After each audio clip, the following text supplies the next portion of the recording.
Give me the argument, the best argument you know, for the power of cinema.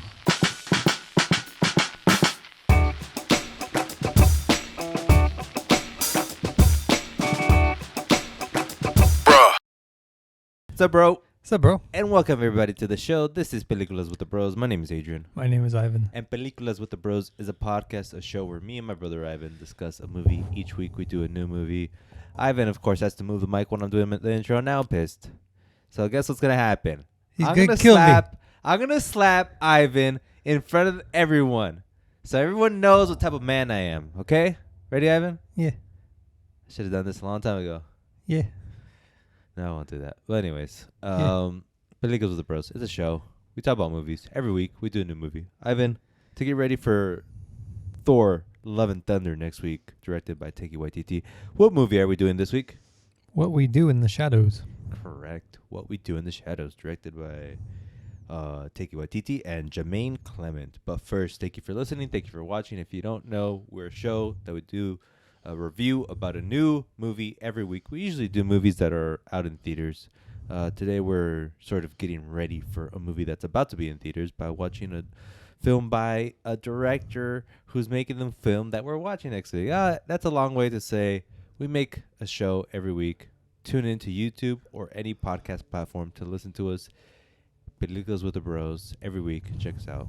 Leave a comment. Let us know what you think about the movie too, and we'll talk back. But I digress. Ivan, let's get ready to put our fangs on. That's a horrible onomatopoeia for that. And explore what it is to be a vampire in the 21st century. Ivan, what's the movie? What We Do in the Shadows. Directed and written by Jermaine Clement and Taiki Waititi. The premise of this movie: what is the life of a vampire truly like? Did you ever ask yourself that? Do you ever ask yourself, how does a vampire live? How do they eat? How do they live in this world? What better way to find out by following them with a camera and documenting it? Not much different than what we're doing right now. That's just what one brave camera crew did. Of course, with the vampire's permission, with 4 vampires who are roommates in Wellington, New Zealand. With the cast of Taiki Waititi as Viago van Dorna Schmarten Schieden Heimberg, Jermaine Clement as Vladislav the Poker, Jonathan Bra as Deacon Bruck, Ben Fransham as Peter. Peter. Peter. Wake up, Peter. Corey Gonzalez McCour as Nick. I know. Go on. Stu Rutherford as Stu. Stu. Hey, Stu. Stew. And Rhys Darby as Anton. Ivan, we have What We Do in the Shadows, again directed and written by Jermaine Clement and Taiki Waititi. We're doing this movie because we're going to watch Thor, Love and Thunder, and we want to know a little bit more about our boy, or is he our boy, Taiki Waititi. Jermaine Clement, before we go into Waititi, he is known for Flight of the Conchords, a show / comedy musical group based from New Zealand. And he's also known for his varied acting rules and voice acting rules for animated shows. But we're here to talk about our boy Waititi. First movie, Eagle vs. Shark, 2007. Then he made a film called Boy in 2010. He follows that up with this movie in 2014, What We Do in the Shadows. He then goes on to direct Hunt for the Wilder People, Thor Ragnarok, Jojo Rabbit, and now Thor Love and Thunder that we're going to watch next week. He also directed a movie called Next Goal Wins, which should be coming out later this year. He's attached to many of films from Star Wars to Akira to Charlie and the Chocolate Factory to the Inkle, which is actually a great graphic novel, but that's neither here nor there because we don't have those yet. Ivan, who is Waititi to you? He's just a guy. He's just a guy. Whenever someone says, "Oh Kanye, oh Drake, oh Beyonce," I go, "Beyonce's just a guy," Mm-hmm. and I slap them in their filthy face, Mm-hmm. and they say, "Yes, master," and I say, "I am not just a guy. I am your master." Mm-hmm. And that's when they learn who I really am. Mm-hmm. And Waititi's just the same. He's Mhm. just a guy. But a guy nonetheless that has made many of films. Mm-hmm. And his films are kind of popping right now. Mm-hmm. Even though he's been in the game for a long time. I was watching a clip. Like, I didn't realize he's been making movies since 2007, first of all. But I watched a clip where he was on the Oscars in 2005 for being nominated for Best Short. Did you see this? And, in the Oscars, and Waititi for his short film, blah, blah, blah. And he played like he was asleep while they had him on camera. And then when they were clapping for him, he woke up and he started like... Mm-hmm. And that sort of sums up Waititi for me. Like, say no more, because Waititi's the type of guy that's always trying to find the humor in every single damn thing. Mm-hmm. And maybe... ... to his detriment. ... Dot. I don't really mean that necessarily, but I'm going to be totally honest with you, Ivan, right here. I'm going to bare my soul for you and just say he rubs me the wrong way. My soul, Ivan. That's my soul. Dead. You just crushed it. Dead. He rubs me the wrong way. Okay. You know why? And this is like the most superficial type of thing, Uh-huh. but it is a thing. He's dating Rita Ora. What do you feel about that statement? What does that make you feel? His life. Just a guy. But he's a director, man. Uh-huh. I say... Let me just correlate the points for the people out there. Okay. Rita Ora is a quasi-famous, quasi-pop singer. Sure. And to me, for him to be dating that type of person means, A, he has game, Uh-huh. but B, and more importantly, or maybe that's the thing I don't understand, like, why her? Like, I feel like a director should be dating maybe someone more grounded for some reason. Why do What? I have that feeling? Like a Target store clerk or something? Yeah, there's a vast difference between the Target store clerk down the street and Rita Ora. But more like, I don't know, just someone who isn't... I don't know why I'm like that. What is it with me? I don't know. I think they're both just artists, and they vibe with each other. But what... And maybe this is another thing. Like, Rita Ora is an artist, quote unquote. Like, yeah, she made a couple albums, but what is she really doing other than... She's more of a model now. Uh-huh. Like, she's a personality, I should say. Maybe she's different in person. Maybe she's more artistic. That could be true. That could be true. Another thing that rubs me the wrong way is that he has like this thing, and I've seen it in interviews where like he has to make everything funny, and in turn he's like a character. And he is naturally funny. Like, he's not like trying hard, but he's doing it. But he seems like if you talk to him, you can never talk to him seriously. And if you do, he'll be like so bored and out of the conversation before you can even say the word the. Maybe, but I mean, I think on camera, maybe he knows people want a character versus just a normal person. Mm-hmm. And he doesn't really care if people think he's always that. Maybe with the people he's around, he's like, "Oh, how you doing? How's the weather?" but also does the jokes. But when the camera's on, it's like, oh, time to build my character for Right. the public, for my Right. persona. And that's just what he does. Like, we don't know. And to that, like, he stars or is a starring role in all his films, Okay. which is kind of... I think you're jealous. You found it. I led Ivan right to the golden caboodle. The golden booty, as they say. They say Yeah, they say that. golden keister, The golden... the hiney. the hiney. Yes. You should have watched the pre-show. That's why we're saying hiney right now. But, you know what it is? Huh. He's like Mel Brooks, but you don't find Mel Brooks like people in 2022. Like a showman, Okay. a straight up like showman who's like, I'm doing it for the joke. Come on, man. You know, like Right. he's that, but in it sort of goes to your point of like, and we talked about this before, that we live in a real time, authentic time. And to me, when someone's always trying to be funny, it's kind of off-putting because it's not real, or maybe it is. I think that's where it is.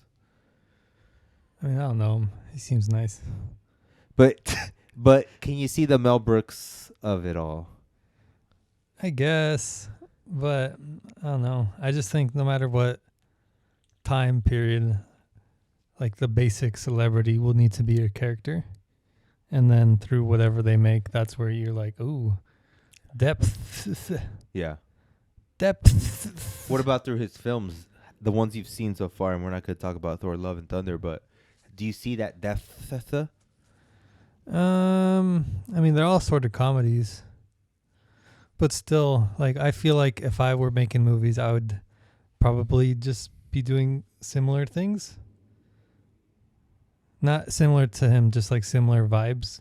Like the way Jordan Peele just does, like, his genre of horror. Yeah. Taiki always does comedies. I mean, every director does, like, their own genre. Like, But we're talking about depth. We're talking about a layer beyond just comedy. Does Taiki Waititi have that? And you can even compare him to Adam McKay if you want to use that as a better reference. Like, I'd say yeah, because his comedy isn't even like unlayered. Like I'm thinking, like Jurassic World comedy. That's the most unlayered comedy there is. or slapstick is unlayered, right? Like Jim Carrey type of movie could be unlayered. I guess. But I mean, that's layered in the way that that's who Jim Carrey is. True. So like he's showing himself in that. Whereas Jurassic World, there's nothing being shown in that. It's just like, I need a comedy moment here. Gotcha. Let me get the comedy book out. Ooh, this works perfect. Rip, glue. Here on Peliculas with the Bros, we become fond of onomatopoeias. I was reading an article on the New Yorker magazine. Yes, I am pretty fancy. And the article was about Foley artists. You know what that is? They're people who specialize in making sound effects. Oh, like for like TV shows and movies? And Yep. Okay. And they Like the Star Wars guy who made like all the famous vroom, Yes. vroom. and there's like less than 100 in the world according to this artist. Like it's a very small niche market, and they're like always looking for different kinds of sounds. And like they get like oh, give me that plunger and give me that rat and give me that water gun, and we're gonna make the noise for this thing that we need to make. Right. And just the level of like niche that they're operating in is kind of mind-boggling and kind of depressing at the same time. But they love it. I think if I was like obscenely rich and I had nothing to do, I'd probably do that for a while Oh. and just like find sounds, make funny sounds, Like go like. Yeah. Ooh, I like that. Yeah. That's something. Let me do that underwater now. Yeah. Yeah. And imagine having like a library. Teardrop. A fart from a pheasant. So that's the thing too, that they go the extra layer where they have like their own like studio, and they recreate, like they slightly modify a sound every time. They don't like to reuse it. And there's another thing with Fincher. He was talking about Fight Club and how he wanted, like, he's a real audiophile. Like, he knows these guys too. Like, and that sort of makes sense. Like, Fincher, exacting type of director. And he was talking about how, like, for Fight Club, the punches, he wanted a specific sound. And he loves the punches, how they sound in Indiana Jones. But he said they sound too heroic. And he needed something, like, realer. Yeah. But visceral and duller. And I was like, Fincher, you're on my list, man. You were on my list before, but you're really on the list now. I mean, I think that's what the best directors do. Like, they see all the tiny things. Say, let me get that guy to make the sound for this. Let me get the guy to make this look completely square. Yes. But like for every aspect. And the best ones can see like trillions of aspects, and the worst one is just Jurassic World. Trevorrow, shout you out. Yeah. Little side note, last thing. Lucas Borgi, he said 50% of a film is visual, 50% is Audio. In this article, I was like, yep. Sure. I mean, and his films are 50% or 75% audio, I would argue, and 25% visual. Yeah. Back to our boy Taiki Waititi. Layered. I can see your take. I think he's being himself. He's making movies that sort of show who he is. Mm-hmm. But to that point, he's super in demand right now. Mm-hmm. He was tied to Akira, which made me sort of like super excited and super confused because I don't see him making Akira. I think if he wanted to take it seriously, he would. I think like it's just up to the project, like what it calls for. I don't think he's gonna see Akira and like, ooh, time to add my little flair to it. But he might. Well, maybe like a little character, but not. I don't think he would, because like the animated movie's already like whatever it needs to be, as far as like Akira. So I don't. He doesn't seem like the type to make us. What? Go ahead. Sorry, What'd you say to me? He doesn't seem like the type to like be like have a huge ego and say, I'm doing it my way. I don't care how the intent was for everyone else.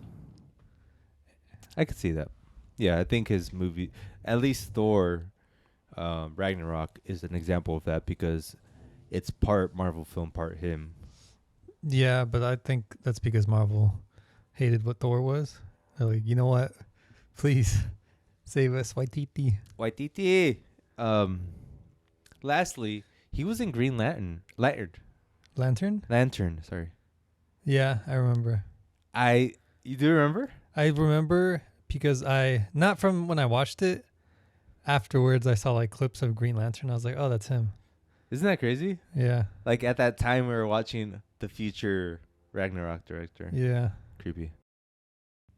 Here on Peliculas with the Bros, we like to look at how the sausage was made. So, Ivan, let's do this. Chink. What was that? Like a orc? Yeah, like a sheep orc or something. Orc. Let's never explain what we're doing right there, okay? Okay. He and Jermaine's such a New Zealand name. Jesus. Jermaine. Come on, Jermaine. Jermaine. Come on, Jermaine's parent. Can you not name him New Zealand boy without naming him New Zealand boy? They didn't want to tell anyone what the movie was about. Okay. to make them feel like, Like, what the hell is going on here? Which adds a layer to it. Another thing, Even like the main actors, besides. I think the main actors, the main actors were all improvising too, Okay. but everyone else was like, "What the hell's going on?" Yeah. Stu. Stu. I know this story. Stu is a minor character in the movie, and he's like the human friend of the vampires. He didn't know he was gonna be a big part in the film. He's actually friends with Waititi from high school, and when he saw the movie, he's like, "Oh, I'm like big in this." That is such a funny thing. Yeah. I read it and I laughed out loud, just thinking like I ran through the movie in my head. I was like, "Oh my god, that's hilarious!" Just like a random, and he was like a IT guy in the movie, and he in real life he's an IT guy. Yeah. It's just so good, man. Shout out to ITT for that. He won a point for me, comedy point for that. And also, they want to satirize the Lost Boys. They want to satirize Dracula, Interview with the Vampire, all sort of reference throughout this film. That's all I really have for how the sausage was made. It's a small film, so the film is a mockumentary, right? Yeah. There's been many mockumentaries. Mockumentary is basically satirizing the documentary format. And for me, documentaries are, it's like easy to make them funny, huh? Yeah. Like when you, and it's inherently kind of deadpan humor, because like you're playing everything serious, but the fact that you're playing serious makes it funny. Yeah. So that's cool. And then obviously there's a bunch of mockumentaries and mockumentary type shows. So most notably The Office, Yeah. Parks and Rec, Yeah. and even Arrested Development. Yeah. There's also, for me, like the ones that I think about, the ones that like have, that I've seen that I liked a lot are the Borat. The and Borat? The Borat films. Oh. Jesus Christ. And Bruno. I've never seen Bruno. When I watched it in the theaters, I laughed out loud. I probably won't laugh out loud now, but it was good. How about you? Any mockumentaries? Just like Parks and Rec and those. I didn't know Parks and Rec was that Yeah, it's like filmed. Like there's a camera, handheld. but not as much as like The Office really leans into the fact that there's camera crew there. Yep. Parks, it feels like halfway through, like they forgot they exist. Yep. And the rest of the development, there's like technically no camera crew. But Yeah, but there's the confessionals that they do, right? Do they do confessionals? No, it's more all handheld, right? Yeah, yeah. That's what makes it feel. Yes. Then what's Succession mockumentary? Technically, it's all handheld. Oh yeah. Is it all handheld? No, It's pretty much mostly. because like all the beautiful shots are handheld, like of like the vistas. Because there was a interview I saw where like there was a point in the show where they were like on a TV show, like a interview TV show, Mm-hmm.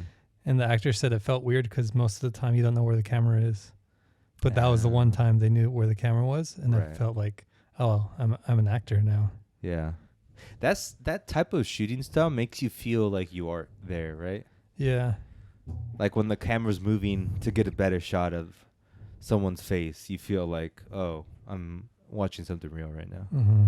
It's an interesting thing the mind does. This movie, Ivan, Yeah. have you watched it before? Yes, You have. Long time Yes. ago? yeah.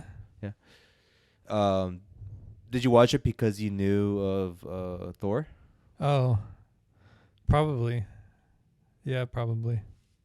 I've been meaning to watch. I've never had the chance until now. What'd you think of it the first time you watched it? Funny. Funny. Funny. Hee-ha-ha-has all around. Hee hee ha-has. Yes. And rewatching it this time, what'd you feel? Funny again. Funny. Because I forgot a lot of it. Yeah. So I was like, oh, that was funny. Yeah. Good movie. Yeah, I liked it. It was funny. Pete dead. Beat that. Pete dead. The whole premise, like the different types of actors, the different types of characters, I should say. It's funny and improvising. Like, it shows you their skill set, Jermaine and YTT. Their ability to improvise is key. I'm just gonna note some funny things that are funny to me, I guess. I love how Waititi's character is like the super anal roommate, who's like, when you kill the vampire, can you not make a mess? Like, we're trying to, and just like the idea, the idea of having roommates is like something interesting as a movie to explore. But the fact that they're vampires and roommates, it's like, oh, this is kind of weird. Like, just the arguments they have are kind of regular roommate arguments with another layer of being a vampire. And like you were saying, where YTT's character is like putting down newspaper because he knows he's gonna kill the girl, and when he kills her, he thinks it's gonna be all like simple and the blood's just gonna go right to his mouth, but it's like gushing. It's like he's like, oh god, ah, and he's like putting his mouth. That was funny to me. I love the archetype of like the young bad boy vampire. He's like, oh, he's a young vampire. He's the bad guy of all of this. He's 150 years old. The powerful vampire. Who it's funny because like, as I was watching the film, I was like, the Flight of the Conchords guy is not in this film. You didn't recognize him? No, and like just with the long hair and like his seductiveness. But once you strip that off, he's just like a nerdy guy. That's so funny to me. And how he references his mortal enemy, the Beast, the whole time. And you're just envisioning like, who is this beast? The visuals they use like old archaic drawings of like this giant fat beast with like tiny little limbs and like huge legs, horns. The devil, basically. And the music they play like, oh. And in all actuality, the beast is just his ex-girlfriend. That's hilarious. The feud between the werewolves is like, that's what I'm here for. Like, to explore that in a funny way is so funny. I feel like it sort of writes itself, but I'm pretty sure it doesn't write itself that easily. I think if you give it like the constraints of like, look, you're a werewolf, but in 2020 when was this? 2015? Just say 2020. In 2020, werewolves can't really exist like they do, so they have to kind of strap themselves down, like chain themselves down. They have to take off their clothes because they don't have enough money to buy clothes. Yep. So like all these constraints and like having it almost realistic. Yeah. And that them like dealing with it, that part writes itself. And also just not being as aggressive and as like domineering as it is in movies. They're actually just like, hey man, you suck. Yeah. You're a loser. Leave us alone. Like we're werewolves, not swearwolves. It's so stupid but funny. When Stu dies, I think that's like the scene that I laughed out loud.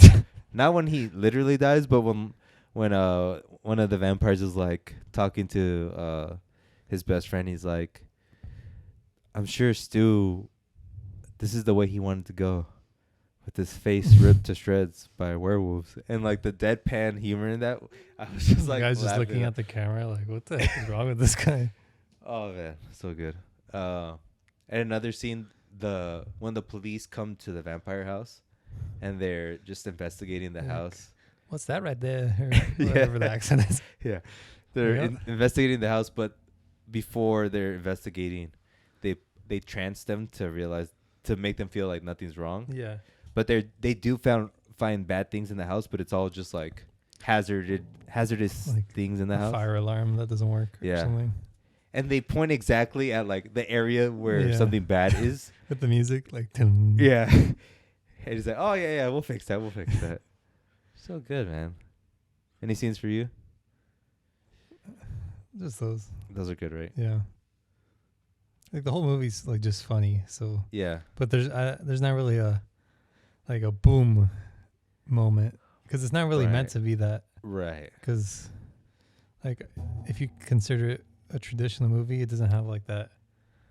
I mean, I guess the rising action is It when does, Stu yeah. dies, but it kind of just feels like moments happening, And- like a snapshot of this rather than like a movie thing.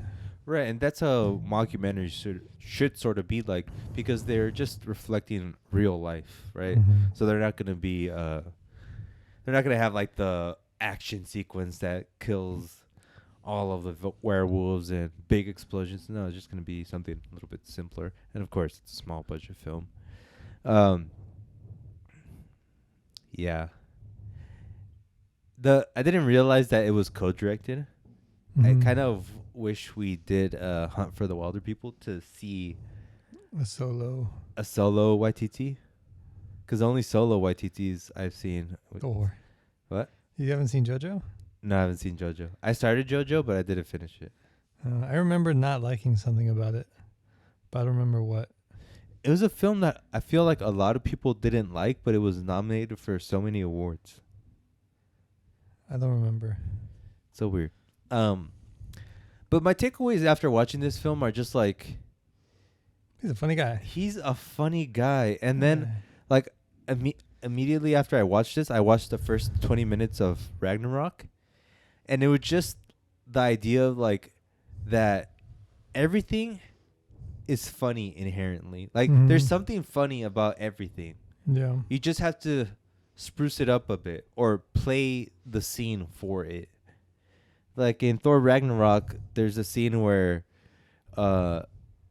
the fire god is like talking to Thor in the very beginning, and like he's like Thor, son of Odin, and he's like Beast, son of a bitch. How's it going, man? And just like those little things, like there is something in everything, and he knows how to find that. Yeah.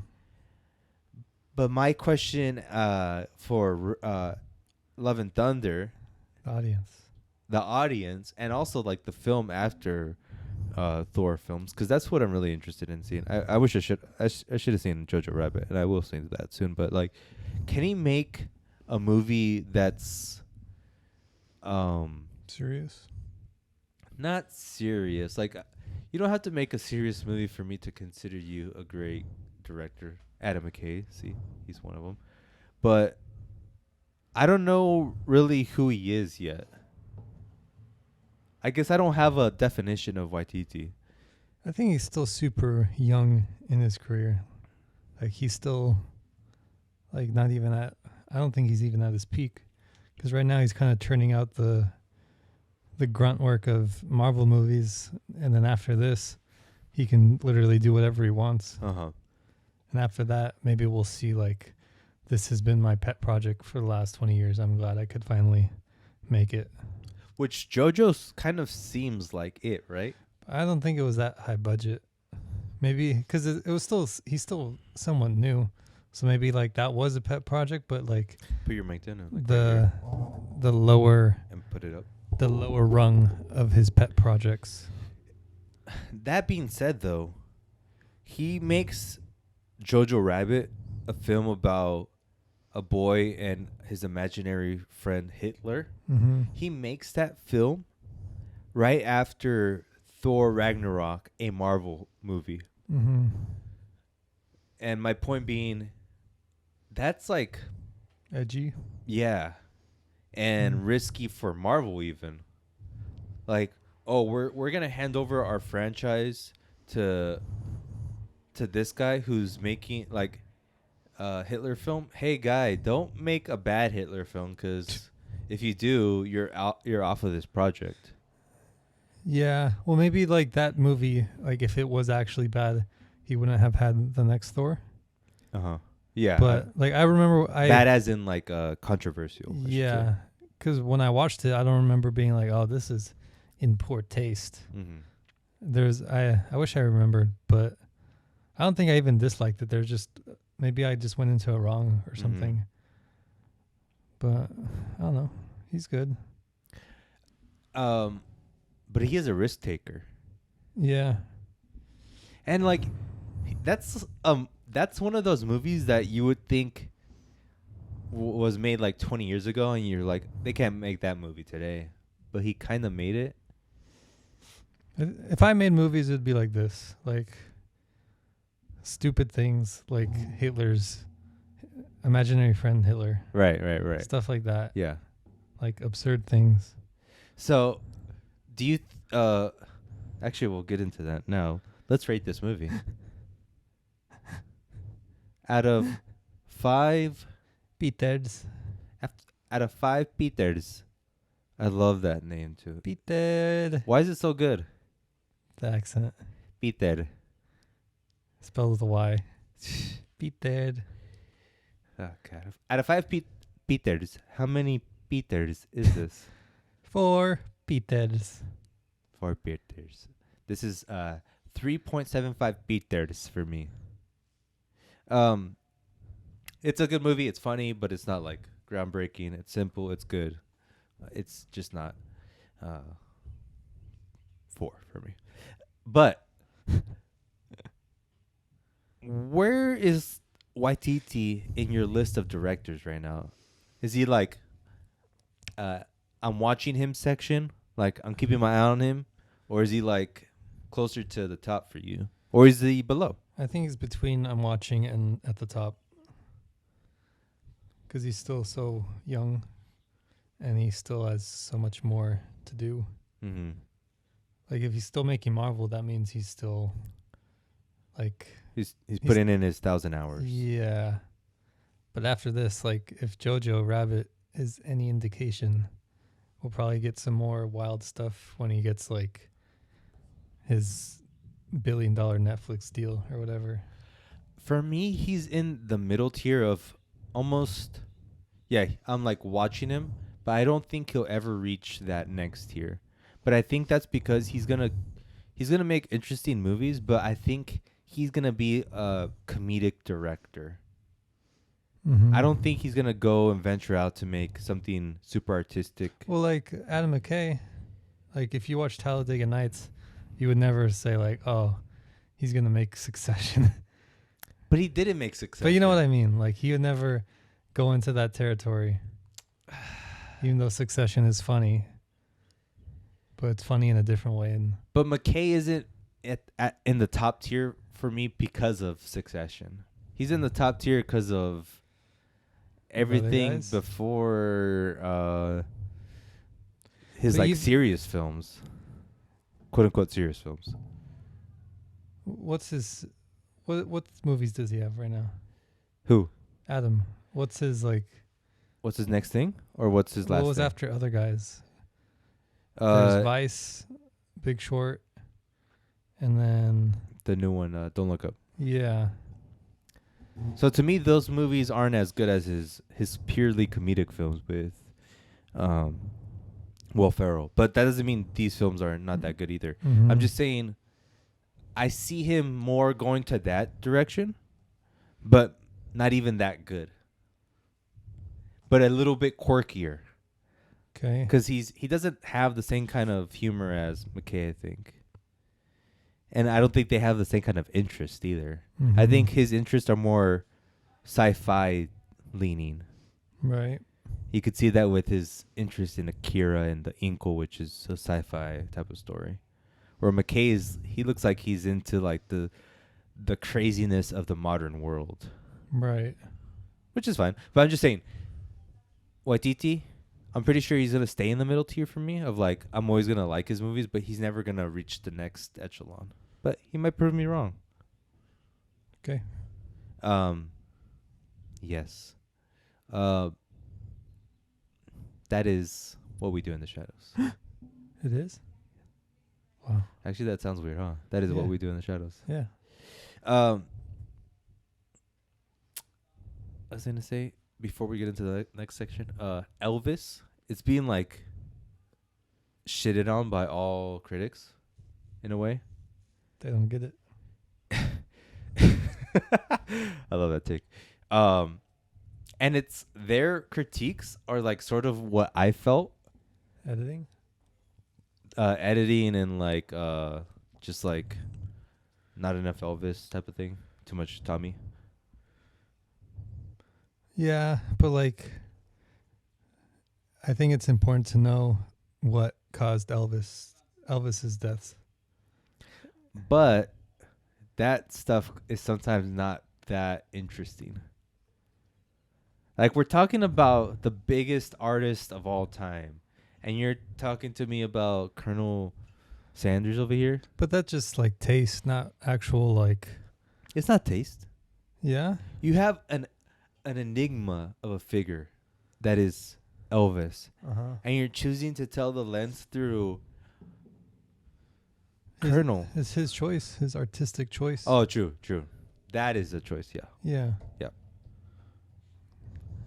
But you would think, like, come on, can we just do Elvis? I mean, what else is there? Just like an explanation of his mental state? I mean, there could be a lot. For me to give you a good script right now would be hard, but Why not? Give me a script. right now, Chop chop. that's a weird sound for weird on a BI. Stop it.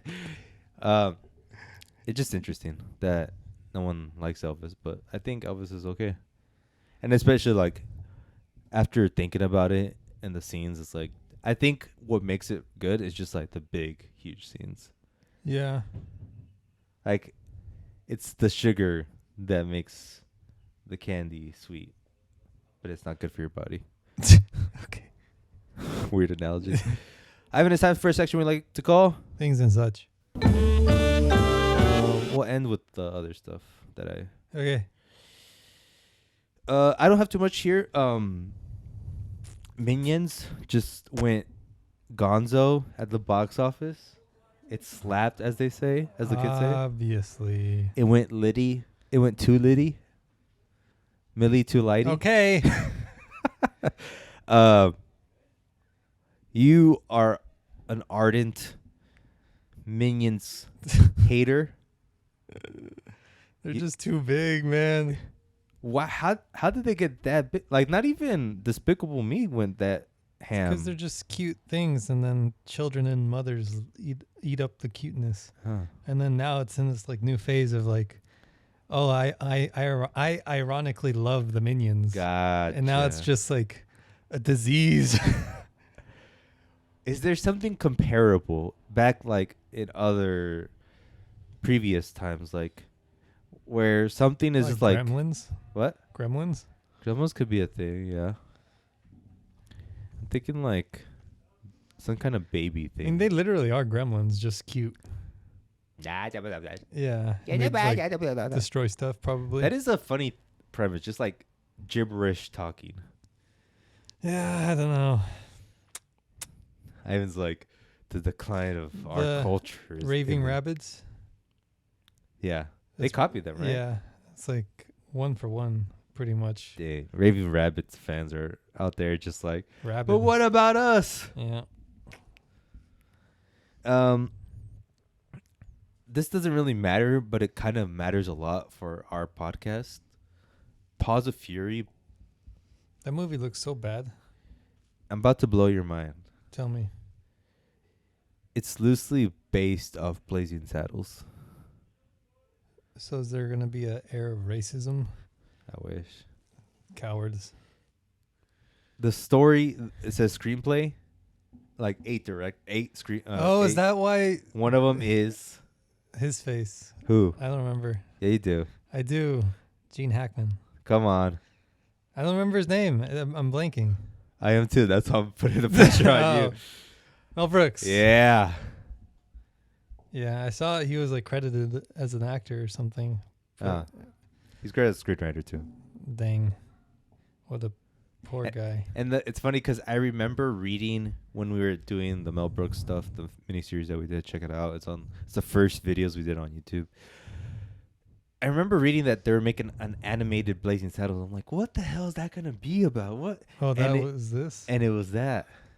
I'm like, wow. I think I need to watch this. even though it's like probably one of the worst films of the year, possibly. But I haven't even watched it. So That's weird, like, because the big plot point of Blazing Saddles was when they went into like the real world at the end. Like they went into like the theater to watch Blazing Saddles or something. dang, I forgot that. I want to watch Blazing Saddles again. I want to watch this one just like out of anger, or I don't know. Yeah. No, I Something. want to watch it out of respect for Mel. I don't know. It looks bad. Like it's the most basically animated movie I've seen in a while. There are those like animated films that look like you just made it with a computer CGI program Yeah. and just plopped a name on it. Yeah. Like there's that. What are the Ugly Dolls? I think they're called Ugly Dolls, right? Yeah. They made a movie off that. I'm like, this looks so bad. Yeah. Oh my goodness, Jesus Christ. Anyways, Ivan, it's like the first section we like to call "What's on the Telly." You're watching anything? I saw 2 films, and this one film I saw it 2 weeks ago, and I forgot to talk about it last podcast. Dunkirk. Just saw. Yeah. Nolan is A hack. Nolan is a punk rocker. Don't say that. He's using sound as he's like, you know, this thing that people don't realize is important. I'm gonna just crank it to 10 and show you how important it is. Plus, it's so blue and beautiful, the movie. Like some of the shots that were like crystal clear water for some reason, and blue, and everything was blue. I'm like, God, my man knows how to make a film. And it was Not a good one. And it was short, 140, an hour and 40 minutes. It's kind of long. Did you like Dunkirk? I mean, I don't really care about war movies like that. You should, man. What was that supposed to mean? Praise the veterans, you know? No. They did a lot for us. No. You wouldn't be here without them. No. I don't know what bit I was trying to do there, but lastly, I haven't watched it, but I really want to watch it. Star Trek, the new show. What? Don't they have like 5 new shows? This is the latest show. It's called like New Frontier or something, and it's supposed to be the most like the original. That's what they always say. Where this one is just like every episode they explore a new world. Where like in the originals that was the whole premise. Like every episode they go. Yeah. I'm like, I want to see this, and I heard it's good. I'll wait till like it's 5 seasons in. There's another show called Bear. Is that the cooking show? I heard that's really good. I'm not watching a cooking show. That's what he said when he heard about Succession. I'm not watching what is that kind of show? Business? I'm not watching a business show. You should watch Industry. You would like that. I've been telling you that for years now, and you still haven't done it. Ivan, it's time for a section. What? So I was gonna say I think I'm over TV. Are you just gonna become a monk? Yeah, I'm trying to evolve that way. You're becoming a monk, huh? Mm-hmm. When are you gonna go to the monk school? Monk high. Monk high. Ivan, it's time for a section we like to call "Really Be Bussin'." Preemptive.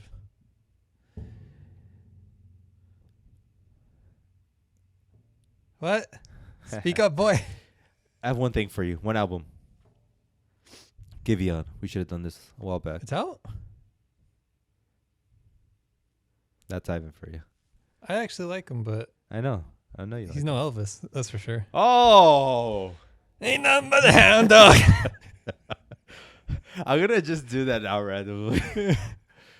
Okay. I need to reacclimate myself after that ferocious Hound dog. reading. Yeah. Giveon, Give or Take, new album. Do I like it? I like it. Is it groundbreaking? Hell no. Oh my god. Does it have a couple of good songs? Yes, it does. I just love his voice. It's super unique. I will now only listen, watch, or read groundbreaking artists. That's your issue, man. What do you mean? I've Why told you. shouldn't I listen to the First of all, best? put the mic closer to your face. Like Elvis, I'll put it in my mouth. Hey, baby. You need to listen to more stuff, That's watch more bad. stuff to feel the intricacies. Not everything is great, but everything has something great in it that you can take away. And that's just the damn truth. And no, you can't say no, and that won't do anything. It's truth. You can't stop it. Ain't nothing but a hound dog. It was boiling in me. Oh, man. I feel like I've had my fill of mediocrity, and I am now only ready for the best. You sound like a serial killer. A little bit. It depends on what it is. Like music, pretty much done. Besides Elvis or Kanye, that's all I listen to. Maybe a little Drake if I feel peckish. Let me just interrupt you. I went to the vinyl store today. Yes, I'm that cool. And they had, it's funny, they had like a black album. Jay-Z. And I looked at it and it had nothing on it. And I'm like, what is this? I looked in the back, Def Jam, Getting Out Your Dreams music. I'm like, is this Donda? And I went up to the guy. I was like, what is this? And he's like, it's Donda. And I was like, the second one? He's like, no. And I'm like, He did a vinyl release, I think. he's like, no, it's just Donda. I don't think he understood that there's two Dondas. Two Dondas. Two Dondas. Yeah. It's just crazy the fact that there's a Donda album, there's a Kanye West album, and that we haven't heard yet. I'll never listen to that hack Kanye worst. Clip that and put it on the internet, people. You've been listening to Elvis. Oh, I have. What about Elvis right now is really nipping at your heel buds? Well, I'll say this succinctly without any stuttering or hesitations. He's the only passionate artist out there. Oh. Doesn't that matter so much? It really, really does. And it's like the smallest subtle distinction between like understanding and feeling the music and then not. Because Kanye, he has that like easily, like the passion, it like flows through him. Elvis has that. Like a handful of other artists, a lot of artists have that, but it's the consistency in Elvis and Kanye. Maybe not so much recently. I think still recently for Kanye, just that it's like surrounded by mediocrity and unfinished work. Mm-hmm. But both of them, it's like no matter what they say when they sing it, it's like super, like you feel what they're feeling. Yeah. It's just honesty. Yeah, the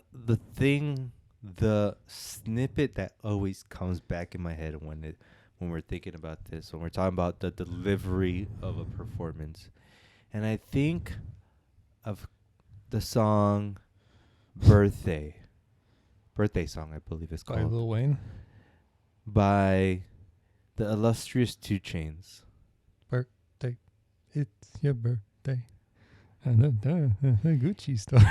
And when Kanye's second verse comes in, when he's rapping and then 2 Chainz are rapping, it's a great little back and forth because they're really going at it. And then Kanye delivers a line that is so powerful, even though he's not saying anything. He says, "Mercedes." And the way he said it was like conviction, like 100%. The dial's like, go, yeah, go. like it's emotion.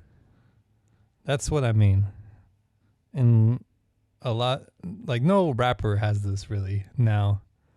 Kanye, he does, but he doesn't have, he's missing, he's ill in not the good way. Thank you for all our people that were born in the 80s. I'm hesitant to bring up Drake because of how much I liked. Honestly, never mind. Mm-hmm. But I think he has flecks of passion. It's just that a lot of his passion is kind of like toxic.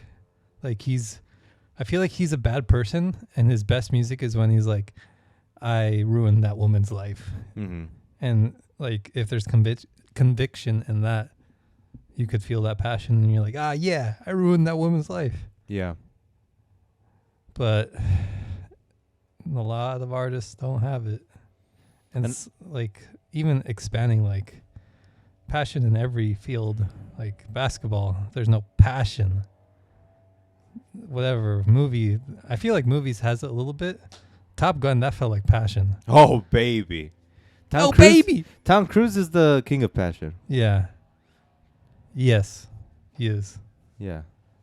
TV, iffy. I feel like a lot of it's getting churned out now and not like Yeah, definitely. quality. There's like and that's why in basketball, I always make basketball references. The fans really love the player who like sucks, but they always Smile. give 100%. Hmm. Like they're always going for the ball, loose balls. They're always like defending at 100%, even though the other player can just like cross them over and like pass them. Like I remember the Lakers had this dopey white guy in the 2000s called Mark Madsen. He was just like the goofiest looking guy, but when they put him in for like the 2 minutes that he played, and it was like garbage minutes because like they were already winning or they were already losing, he would just like work his butt off. And like when he came in, everyone cheered, yeah, whoa, Mark. Yeah. And those players are loved the most because of their passion. And I think on like in the greatest sense, that's Kobe. Yeah. Because like one thing about him is like he always was like angry because he was always trying to win. And that's Like, why a lot of even people from like like outside, I think Kobe's like the only basketball player that I've seen where it's like that dude is just passionate about this. Yeah. About this like art form that he's doing. Yep. MJ too, but that was before your time, right? Before Yeah. my time that I can really acknowledge. I feel like, I mean, I feel like Kobe is more passionate than Michael Jordan. I think it's because he put that out more. Kobe? Yeah. Yeah. More public with it. Like, oh, Yeah. my teammates suck. I have to do it. Yeah. Okay. I just heard a story from a podcast. It's completely third-hand story, but it was like he was on a sucky team, on the sucky Laker team, like in the mid-2000s, and he came in like on a day he wasn't supposed to come into the training room, and the player's like, "Hey, why are you here today?" He's like, "I just want to see you guys for the last time because some of you are gonna get traded." That is insane. It's like some of you bums are gonna get traded. Like he Awesome. like kind of like a bum, like just like Yeah. dissing them. I'm like, oh, that's so good. That's amazing. Like jerks are kind of necessary in this world, aren't they? Yeah. If they're right, and if they're right, basically, Yeah. and it's just like you suck, and if they actually suck, and I mean, what can you say, right? Yeah. Like, but I tried the bet, but you suck. Yeah. Yep. Ivan, I think it's time. Top five. Halfway through the year, and we're gonna rank the top 5 movies we've seen this year, so far. So the top 5 movies of the year so far, and they're movies that came out in 2022, and we don't have to really have discussed them on this podcast, so they're just any movies. And we're Okay. gonna go snake. So you go, I go, you go, I go. And we'll start from number 5. Should I start? Didn't I? Oh, I might have to, because I remember I saw a movie that we didn't do. Okay, I'll start. Yeah. Actually, we'll start with honorable mention. And this is number 6 for me. So it's like it just Oh. got cut off. Then it works out. Okay. Number 6 for me is The Northman. How dare you? The That Northman. was my 7th. Really? Yeah. Northman was a movie by Dave Eggers. Great movie. If like when I think about it now back, it's like a movie that I watched with my dad growing up that like they always made this kind of movie. Just like a classic old school action tale, Mm-hmm. but with a modern twist of artsiness to it. Right. That's my number 6. What's your number 7 and 6? The Adam Project. Oof. You're mean. You know what's funny? That's actually not that bad. Because like I was looking at our list and the Adam Project, and it was funny because I was like looking at each of them, and I was trying to like, what was this good for? What was it bad for? And I saw the Adam Project. I was like, oh man, the Adam Project. I was like, you know what? The music in that movie. And then I was like, but not on my list. Next. I think the only true bad thing was that Ryan Reynolds starred in it. If it was like, hold on, it just, you can't take him seriously. Like you see him, it's like, guess it's a stupid popcorn flick. Jesus, what was that? I don't know. But if this was like, take out the humor, switch Ryan Reynolds with Tom Cruise. Josh Brolin. Huh. Keep it more serious. Take out, kill that kid or something. Well, you can't. It was What's the point? Yeah. Jesus Christ. The kid was actually pretty good because he acted like Reynolds. Yes, but switch the kid out with some serious kid actor. I don't know kid actors well. I got a list of them for you right here, baby. But you know what I mean. Yeah. And then Ryan Reynolds, he's good, but he's just like too much of a bro. Let me have fun. You would never see him on the top whatever list besides me. That's true. I'll take that. I like that theory. Like I understand, but at the same time, like the story, like in a vacuum, I really liked it. Yeah. All right. So top 5. Number 5 for me of the year 2022 so far is Everything Everywhere All at Once. Let's fight. Let's go. I want to punch you right in the face, man. It's your opinion. It's a movie that was imaginative, different, intriguing, crazy, wild, everything. All Don't at do once. it. But it didn't really, I didn't take it in the right way. And I really want to rewatch it and see it again and have fun with it. It's still in theaters. It's a hit, man. What can they say? It's a hit. Shout out to A24. Cool premise. Best multiverse movie of the year. Yeah, if it didn't really have much competition, to be honest. Well, I'm basically lowballing Doctor Strange in a weird way. Yeah. But I shouldn't lowball Doctor Strange because shout out to Raimi, our boy. Crime Wave, always. My turn? Oh. Lightyear. Oh, I'm fighting. I'm fighting this guy. I hate this guy so much. I'm fighting. Let's fight. Go. Question. Oh. Similar to the Adam Project. You like how I said that? Not even in a vacuum, the story. In a vacuum, the story itself, super good, but you don't even have to look at it in a vacuum. It's just a straight up good movie, no matter what. No matter what. No matter what. Why do people not like it though? I think people just, no matter what, they Oh God. He's a no matter what guy. no matter, they think it's unnecessary. Yes. Is it? Is it necessary? Technically, no, but I watched it and I was like, that was good. I enjoyed it. And if I enjoyed it, how is that not necessary? Right. It could have been way, way more cookie cutter, and it was not really cookie cutter. It's funny how like the meta or like history, previous film history kind of affects people's review of this. Yeah. Like what if they just said this, what if it wasn't called Lightyear and it was called like His actual name. or like Astro Boy? Astro Man, whatever, you know? Yeah. Just like not Buzz Lightyear. Or like the tale of a space cadet. Right. And it just, Wow, interesting.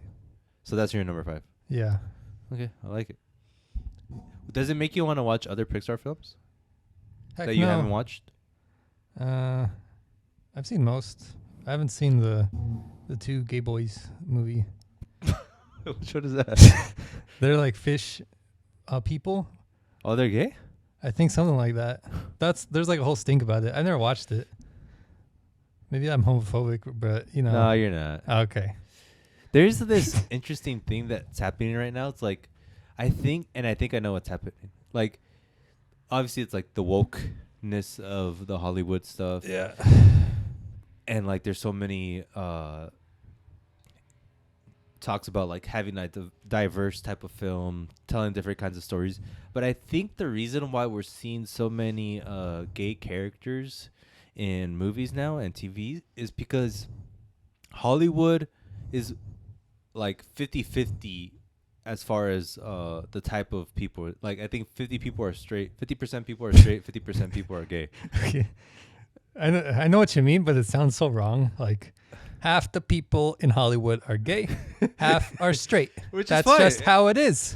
And that means like there's more of a chance for those stories to be told. Yeah. Whereas like regular society, maybe off my hinges, but I don't think it's 50-50.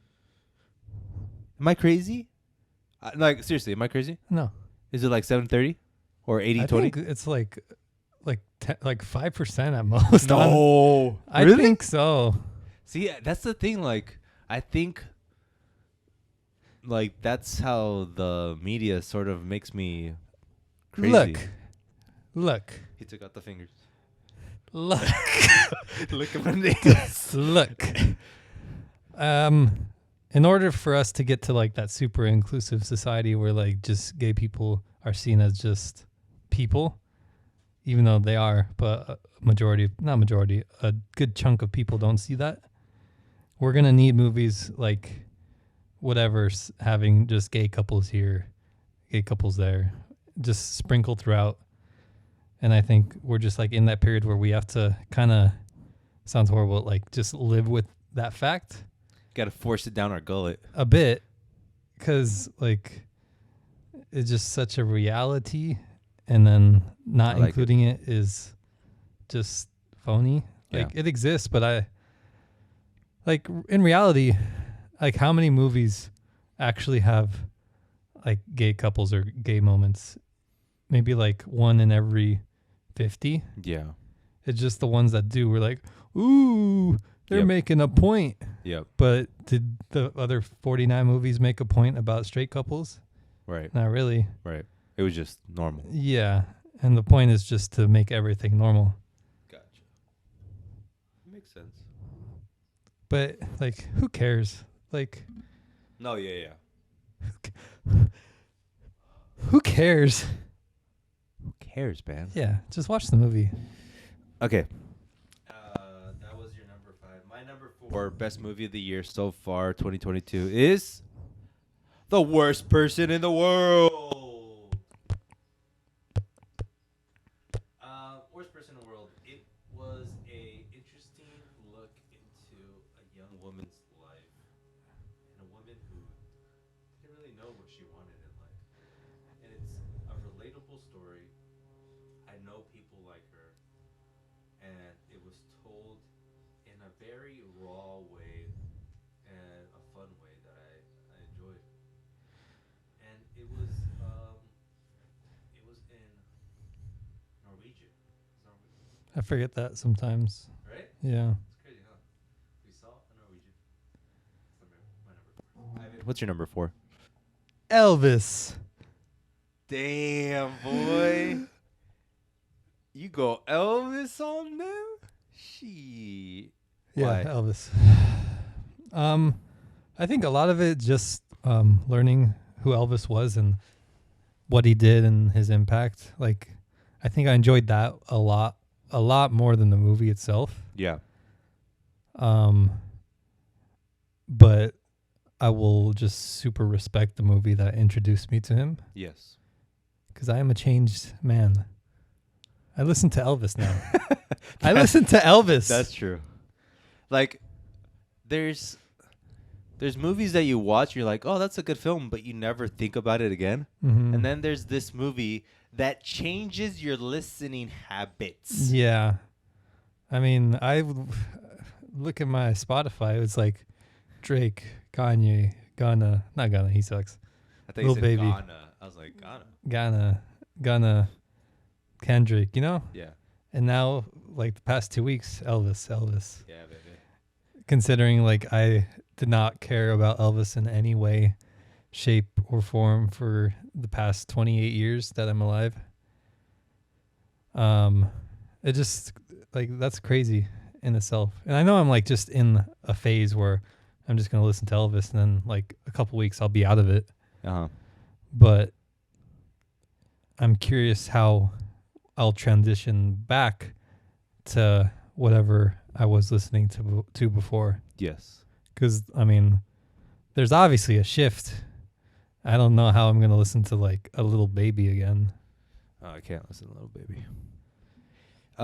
What if it's like, because you've talked about, like, not wanting to watch old things or listen to old things because it's, like, been there, done that. Yeah. This is, like, one thing that I've noticed is different in that sense where... It's old things. It's an old thing. In its purest form. Yeah, and you can still listen to it. Does this make you want to listen to other things or watch other things? Maybe that's the change. It depends. Just because I think I'll more focus on... I'll be okay if the story's, like, timeless. But if it's, like... I don't even know how to explain it. Like... I think just things are timeless. Like Elvis, I think he's timeless. I think Kanye will be timeless. Right. It doesn't help that it's Elvis, the biggest artist of all time. Yeah. I mean, it helps that it's the biggest artist of all time. Sorry. But I can't imagine like I can't imagine like some 1950s movies where 50 movie where I watch it, I'm like, this is better than anything I've seen. And it just like the story's insanely good. And it's just a well done story, but it doesn't take advantage of like the CGI that it's evolved, right. Like any of that. Like those are technically like accessories, but like the true meat of accoutrements, as they say, charcuteries. Attouche. Damn it, I suck. Yes. Yeah, the meat. Yeah, I think I'll just more focus on the meat of things versus like the look. Yep. Black and white. I feel like just generally it's it's a lot easier to get any of the technical aspect of any art done. Like, I mean, a while ago I was like in a tiny podcast phase for like 2 weeks, and I saw this What happened? Listen to this podcast about this town in China that replicates famous paintings. Like literally like famous paintings, like Mona Lisa tier. Yes. And they have like factories of people, like 6 people, first person, hair, and like 6 strokes. Pass it over, mouth, 5 strokes, and it's like done in a day. Like perfect Mona Lisa done in a day. Like that's technically easy, but like the hard part is having that specific content to make the original Mona Lisa, which only one person ever did. And that's what I'm looking for more than... Sounds like you want some NFTs, baby. Yeah, no, I get it. It'll be tough. 3? Yeah, 3 for me is none other. Go ahead. No, I'm like... Number 3, best movie of the year so far, 2022, is The Batman. I I forgot we watched... Wait, was that last year or this year? James Bond? I think it was last year. Must have been, right? Yeah. Yeah, Oh, yeah, I gave it like a 4.5. The Batman? No, James Bond. Oh, your dark phase. Yeah, my dark phase. Jeez. high off coffee, as they say. Number 3, The Batman. Great movie. Very dirty. Gritty, different than other Batmans, even though it's still the same Batman in a way. I think that's why it's number 3, because it's like, yeah, I can only give the Batman a certain ranking just because I'm an adult. Don't trivialize But yourself. nonetheless, it's a great film. 3 hours long, and it's great. It's an epic. Mm-hmm. And I like how I like the plot. I love the look. I like to see where it goes. I love the characters. It was good. Agree. Ivan, what's your number 3? Top Gun Maverick.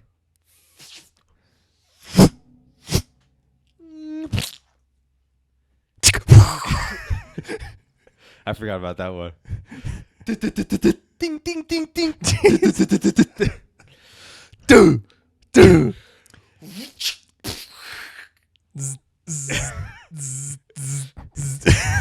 Oh god, I'm sweating.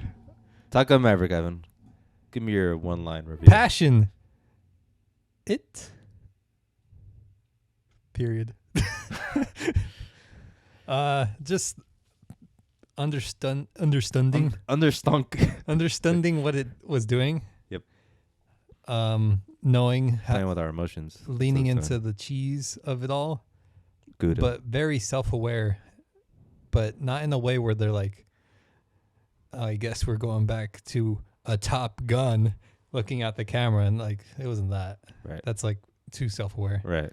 It was just having fun, like knowing what it was, and then just improving everything the last movie did. And using the latest in technology to create a film. Yeah.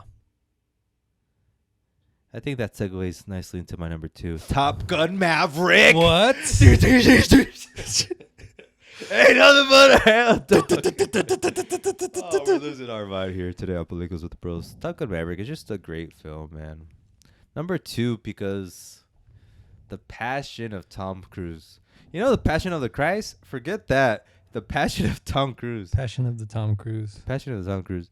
It's just a great film, and it's what movies are meant to be. It's like, in the definition of movie, they're going to say Top Gun Maverick. Think, like, you either, like, the It's okay. Top Gun. Top Gun does that to you, you know? Like, if you're going to make something, if it's not something new, just be passionate about it being old, right? Right. If like, and do something sincerely. Yes. Like, even if it's sincerely cheesy or Yes. sincerely, like, I don't know, old school, just do it the way, just be 100% committed. Yeah, exactly. And this might mark like the next, if Tom Cruise makes Mission Impossible 9 and 9.5 amazing, Yeah. which are supposed to be coming out like this year and next year. Mhm. What like a major comeback? It's not even a comeback. It's just like, oh yeah, you thought I was 60? Well, look at this. Get ready for 70. Ivan, what's your number 2? The Batman. Da-na-na. Dun, dun, dun,